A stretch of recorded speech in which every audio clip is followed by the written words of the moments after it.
On a souvent évoqué Blackmagic en 2025 et franchement, je dois vous avouer que c'est une marque que j'apprécie particulièrement lorsque l'on parle purement visuel.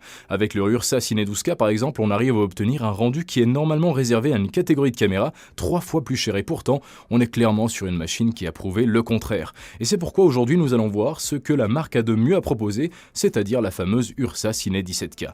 Affichée à plus de 23 000 francs, elle ne joue clairement pas dans la même catégorie que nos hybrides préférés, mais vient bel et bien se frotter à des marques de renom comme Arri, Red ou encore Sony avec sa Venice 2.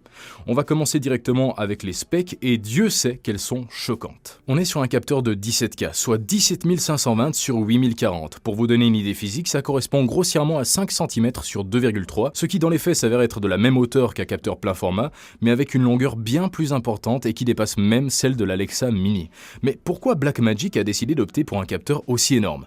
Déjà pour correspondre au film de 65 mm 5 perf qui est juste en dessous de l'IMAX, mais aussi pour nous permettre d'utiliser des longueurs focales plus importantes, tout en arrivant à un résultat semblable à celui qu'on aurait avec une longueur focale plus petite. Par exemple, si vous filmez avec un objectif de 50 mm, ça correspondrait à ce que vous auriez si vous filmiez avec une autre caméra équipée d'un 35 mm. Et là, ce n'est que la longueur focale, parce qu'avec ce format 65, f2.8 sur un 50 mm serait l'équivalent de f2 sur un 35 mm. Donc on l'a compris, c'est un capteur qui est très spécial et qui demande des objectifs au diamètre important afin de le couvrir totalement. Dans la location, vous en avez plusieurs qui couvrent ce format 65, mais à l'achat, c'est un poil plus restreint tout en restant quand même sur du très lourd comme Cooke, Iron Glass ou TLS. Je tiens quand même à préciser que vous pouvez l'utiliser sur une multitude d'objectifs qui ont bien sûr un prix moins élevé et qui iront parfaitement, mais vous aurez quand même un crop à faire dans l'image. Et en parlant d'image, cette caméra nous permet de filmer en 17K Open Gate, c'est-à-dire en utilisant tout son capteur. Et là où elle diffère de certains boîtiers qui ont cette option, c'est qu'elle ne s'arrête pas à la 17K. Vous pouvez sans autre filmer en 8K et 4K Open Gate, ce qui est prodigieux de pouvoir profiter réellement de ce que la caméra est capable de faire dans des résolutions plus petites et moins gourmandes en termes de stockage. Et en termes de maximum d'images par seconde, cette dernière est moins performante que l'Ursa 12K, mais reste tout de même honorable avec plus de 60 fps en 17K Open Gate, 90 en 12K CinemaScope, 100 en 8K Open Gate et 170 en 8K CinemaScope. Mais je pense que là où l'Ursa 12K se rattrape clairement, c'est avec son système de filtre ND intégré qui n'est malheureusement pas présent sur cette Ursa 17K.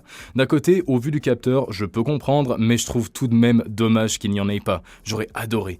Quant au niveau des supports, évidemment, l'enregistrement sur les modules de Blackmagic sont indispensables pour atteindre les plus hautes performances en FPS. Cependant, évitez de vous attarder en 60 fps à 17K Open Gate sous peine de remplir 8 Tera en moins de 31 minutes. C'est énorme.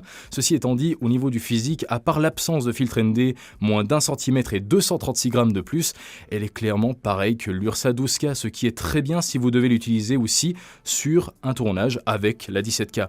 Après, j'avoue que je suis clairement pas le plus grand fan de l'écran sur le côté, mais en même temps, je pense que c'est plus une question d'habitude à prendre qu'un réel défaut. En tout cas, j'espère que vous avez apprécié cet épisode et nous on se revoit la semaine prochaine pour une nouvelle vidéo. Alors d'ici là, portez-vous bien. Allez, ciao ciao.